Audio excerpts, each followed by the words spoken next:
خش علينا. هتنتخب مين يا معلم؟ حي الجمهور الاول. يا عم عادي يا عم، الجمهور بيقعد يشتم فينا ويسب لنا ويقول لنا مش عارف ايه والفاظ ايه وبتاع ايه. لا بس لينا جمهور تاني يا باشمهندس، احنا مش في ناس ايوه تانية. صح، في ناس محترمه جدا يا جماعه والله، لا شكرت يا مع اللي عم احنا بنعمله دوت. عادي، هما كله محترم على فكرة، حتى الأهبل اللي مش عاجبه الكلام محترم برضه. مع احترامي، زي أبو الفتوح ما كان بيقول، مع احترامي شديد مش فاهم انا اللي طلع يقول لك إيه، مع لابسين احترامي. ماسكات مم. وشوفوا لكم ماسكات انضف شويه، انضف من كده ايه يعني؟ طب هات يا حبيبي، هات يا حيلتها. حاجة غريبة اجيب أوي. له ايه؟ مش فاهم انا. مش عارف إن البلد في حالة كساد. مش عارف انا. ما علينا. تاني حاجة طلعونا يا عم بسبب المخابرات. اه التاني أيوة بيقول بسبب لك المخابرات الحربية. اسمه ايه؟ فرافيرو ده. واحد اسمه فرافيرو كاتب لنا احنا على فكره شكلهم بيشتغلوا في المخابرات الحربيه، وده عشان ايديهم سمراء وشعرهم قصير وتزهم سمراء ورجليهم سمراء وحاجات غريبه، وده يدل على وقفتنا في الشمس كتير وتربيتنا العسكرية. وتربيتنا من طريقه كلامنا. مم. يعني المفروض نتكلم زي نسيب بالدين يعني عشان يبقى طريقه مش عسكريه ولا ايه؟ مش فاهم برضه. يا عم نصف فلاحه دي. انا قلتها من اول يوم ومن اول حلقه. يعني هنقول الفاظ، اللي عايز يتفرج علينا اهلا وسهلا.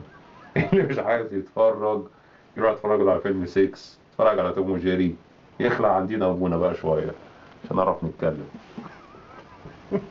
يا عم حاجه تجيب المرض. زي ما اتفقنا، معلش يا جماعة عشان ما حدش يزعل، احنا من أول حلقة الراجل ده قال لكم اللي هيشتم هيتعامل معاه الصح. ماليش فيه ولا احب اعمل الصح بصراحه. بس كده. ماشي. هتنتخب مين يا معلم؟ أنا مش عارف أنتخب مين لحد دلوقتي. ليه يا عم؟ ده في ناس زي الفل كتير.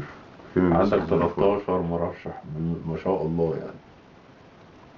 أحلى واحد فيهم هو الراجل الدكتور ده اللي مش فاكرين اسمه. رمز الكاميرا.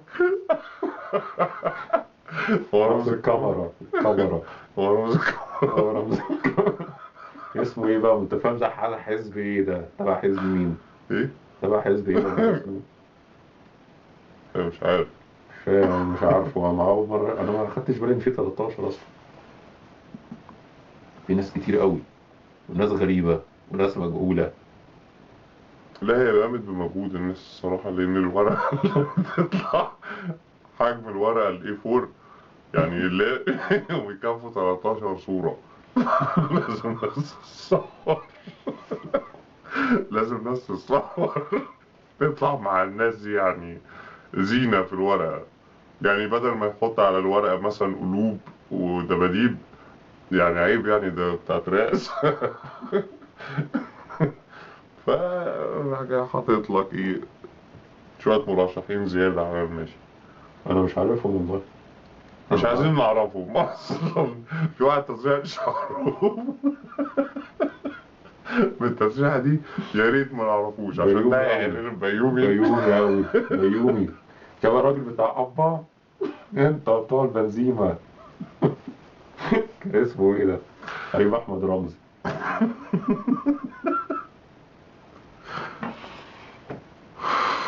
ما علينا، فهم دول بقى المرشحين اللي موجودين يعني. هم تقريبا ايه، أربعة ولا خمسة؟ هو بالفلول ولا من غير فلول؟ لا يعني المرشحين اللي احنا اللي ليهم معنى في الموضوع. عندك دكتور ابو الفتوح، وعندك استاذ حمدين صباحي، وانا من عشاق طبعا حمدين صباحي وبرشحه. عندك عمرو موسى، وعندك الفريق فشيخ، ومين تاني؟ مين؟ ومحمد مرسي. يعني خمسة. خمسة. في خالد علي ده ظريف، محامي مغني. وبتاع. انا مش خالد علي المغني. مم. محامي بس لسه بدري عليه، بس راجل ظريف جدا محترم.